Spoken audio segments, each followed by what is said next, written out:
Hello, and welcome back. If you're new here, this is a place where we explore how Stoic wisdom can help us navigate modern American life with more calm, clarity, and strength.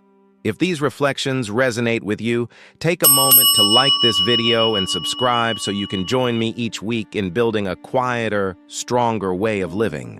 Now let's talk about something simple but incredibly difficult: holding your tongue. We live in a culture where having an opinion feels like a duty. Turn on the TV and every panelist is shouting to be heard. Scroll through Twitter and every headline seems designed to provoke a reaction. Even at family gatherings, someone will inevitably say, "Well, what do you think about all this?" And if you don't answer, you're seen as uninformed or worse, weak. I once sat in a diner outside Chicago, and two men at the counter were locked in an endless back and forth about politics. They weren't listening to each other, just trading louder and louder lines like a competition to see who could shout their opinion into existence. Everyone else in the diner stared into their coffee cups hoping for peace. And I thought, this is America now. We equate noise with strength, opinion with wisdom. But Epictetus, the Stoic teacher who began life as a slave, gave us a very different lesson. He said we have 2 ears and 1 mouth so that we may listen twice as much as we speak. Think about how radical that is in today's world. In a culture that rewards quick replies, hot takes, and endless commentary, what if the wisest person in the room is not the one speaking the most, but the one speaking the least? I remember a patient of mine, a grandfather in his 70s, who told me that Thanksgiving dinner had become his least favorite day of the year. Not because he didn't love his family, but because every conversation turned into a battlefield. His children argued about politics, his grandchildren debated over social issues, and he felt pressure to pick a side. One year, he decided to try something different. Instead of joining the arguments, he simply listened. He asked questions, nodded, and kept his words few. At the end of the night, one of his granddaughters hugged him and said, "Grandpa, you're the only one who makes me feel heard." That is the power of holding your tongue. It doesn't mean you're weak. It doesn't mean you have no opinion. It means you've chosen wisdom over impulse, patience over pride. The Stoics understood something we've forgotten. Words are not free. Every word we speak spends energy, shapes relationships, and either builds peace or feeds conflict. Seneca once wrote, "It is better to be silent and be thought a fool than to speak and remove all doubt." Harsh words, perhaps, but true. Too often, our desire to prove ourselves only reveals our insecurity. So let me ask you, when was the last time you regretted speaking too soon? And when was the last time you regretted staying silent? I think if we're honest, most of us can count far more regrets from speaking than from silence. Holding your tongue is not about suppressing truth. It's about waiting for the right moment, the right words, the right purpose. When Marcus Aurelius sat down to write his meditations, he wasn't writing for the public. He was writing reminders to himself, and one of those reminders was this: you always own the option of having no opinion. There is never any need to get worked up or to trouble your soul about things you can't control. That line feels almost rebellious in today's America. To say I don't need to have an opinion about everything, it cuts against the grain of our culture. We live in a society that treats opinions like oxygen.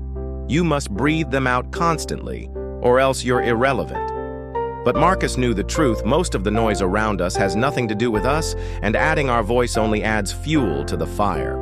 I think of a woman I once counseled, a retired nurse in her late 60s. She told me that every week her church book club ended in arguments. Someone would bring up politics, and instead of talking about the book, the room would split into camps.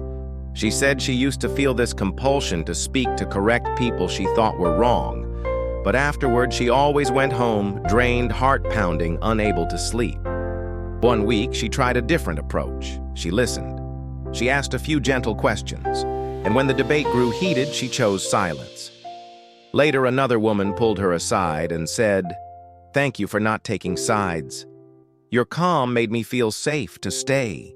That's the paradox of silence. It doesn't weaken you, it strengthens the space around you.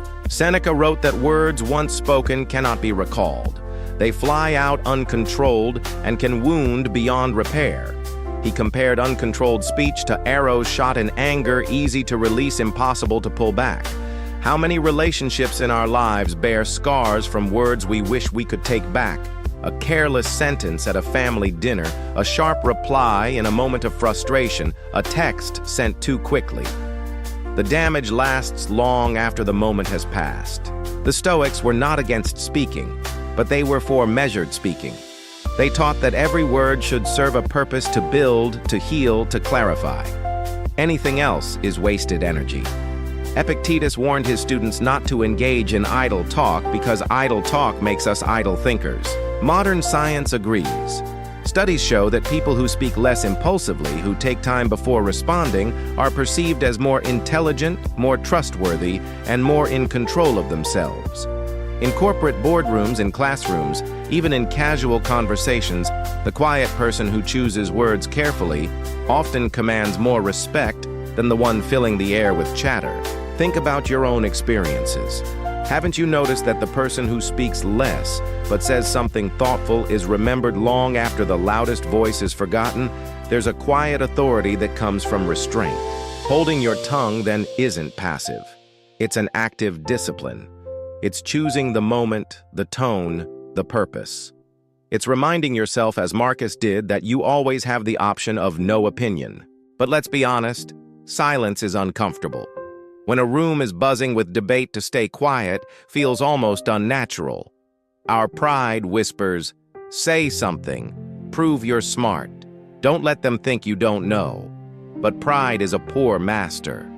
Pride spends words cheaply, while wisdom saves them dearly. A friend of mine, a Vietnam veteran, once told me that in the army, silence was a mark of strength. The men who talked the most were usually the most insecure. The ones who spoke little, who only spoke when it mattered, those were the ones others trusted. He said, "When the quiet guy finally spoke, everyone listened." That lesson hasn't changed. In a noisy world, silence is still a form of power. So how do we take this ancient wisdom and use it in our noisy, opinion-driven America? How do we practice the art of holding our tongue without feeling like we're giving something up? Start small. Tomorrow, when someone says something you disagree with, resist the urge to jump in immediately. Count to 5 in your head. Notice how quickly your emotions want to speak for you. In that pause, you create space to choose whether your words will add light or just heat. At the dinner table, when the conversation turns political, try being the person who listens first. Instead of saying, "Here's what I think," ask, "Why do you feel that way?" You may not agree, but you'll find that silence wrapped in curiosity builds more bridges than 1,000 counter-arguments. In meetings at work, practice speaking last instead of first. Let others fill the room with their ideas, then weigh in briefly, thoughtfully. People will remember not the quantity of your words, but their weight. And when you're online, the noisiest arena of all, remember Marcus Aurelius. You always have the option of having no opinion. You don't have to comment on every post, don't have to retweet every outrage, don't have to join every fight. Sometimes the wisest click is the one that closes the app. Over time, these small acts of restraint add up. They build a new habit, the habit of discipline, over impulse wisdom, over pride. And slowly you'll notice something remarkable. People begin to trust your voice more, not less. Because silence is not absence. It's presence held back until it matters most. Seneca once said, "Speech is the mirror of the mind." If that's true, then silence is the guard of the mind. It protects us, gives us time to think, and allows our words, when we finally choose them, to shine with clarity. So I ask you, in your own life, where could you practice this art? With your spouse, with your children, with strangers on the internet? Imagine how many regrets you might avoid, how much peace you might gain if you chose silence just a little more often. And perhaps the next time someone asks for your opinion, you can smile and remember having no opinion, at least for now, is still an option. If today's reflection has stirred something in you, I'd love to hear it. Share in the comments. When was the last time you regretted speaking too quickly? Or when was the last time silence served you better than words? And if you found value in this conversation, please take a moment to like this video, subscribe to the channel, and ring the bell. This is part of our journey into silent strength in a noisy world. Next time, we'll look at another challenge of modern life resisting anger in an age of outrage, how to stay calm when the world wants you to explode. Until then, may you carry silence not as emptiness, but as strength.